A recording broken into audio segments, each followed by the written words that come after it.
How to use one-handed mode in Samsung Galaxy S26 Ultra. First of all, open settings, scroll down, click on advanced features. Now here you will see one-handed mode. First of all, turn off this button. After turning off this button, turn on one-handed mode. The feature below cannot be used at the same time as one-handed mode.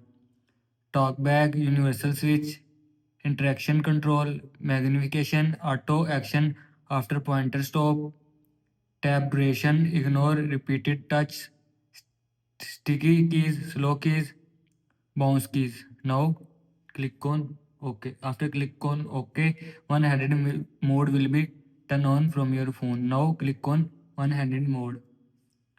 Now here you will see two options, gesture or button. Select option that you want.